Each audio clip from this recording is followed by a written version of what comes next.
Welcome to Let Me Fix This. Enjoy the video. In this video, I will explain how to make Khajoor milkshake. First, let's gather our simple ingredients. You'll need about 10 to 12 soft, pitted dates, roughly chopped. For the liquid base, grab 2 cups of chilled, full-fat milk. This ensures a wonderfully creamy texture.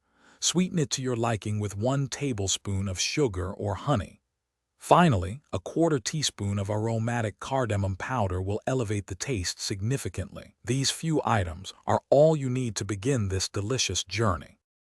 Now that you have your ingredients ready, let's prepare the dates for blending. Take your chopped dates and place them in a small bowl. Pour about a 1/2 cup of warm milk over them, ensuring they are fully submerged. Let them soak for approximately 15 minutes. This crucial step softens the dates considerably, making them much easier to blend into a silky smooth consistency. It also helps to release their natural sugars, enhancing the overall sweetness of your milkshake.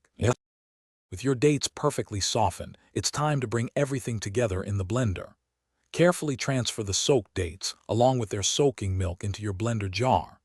Add the remaining 1½ cups of chilled milk, your chosen sweetener, and the 1/4 teaspoon of cardamom powder. Secure the lid and blend on high speed for about 2 to 3 minutes. You want a completely smooth mixture, with absolutely no date chunks remaining, for that perfect, velvety texture. Your delicious Khajoor milkshake is now ready to be enjoyed. Carefully pour the thick, creamy mixture into 2 tall glasses. For an extra touch, you can garnish each glass with a sprinkle of finely chopped nuts, like almonds or pistachios, or even a small whole date.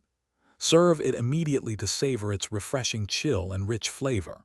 This simple recipe yields 2 generous servings, perfect for sharing or enjoying all to yourself. Cheers to your homemade treat. Thanks for watching. If you found this helpful, don't forget to like and subscribe.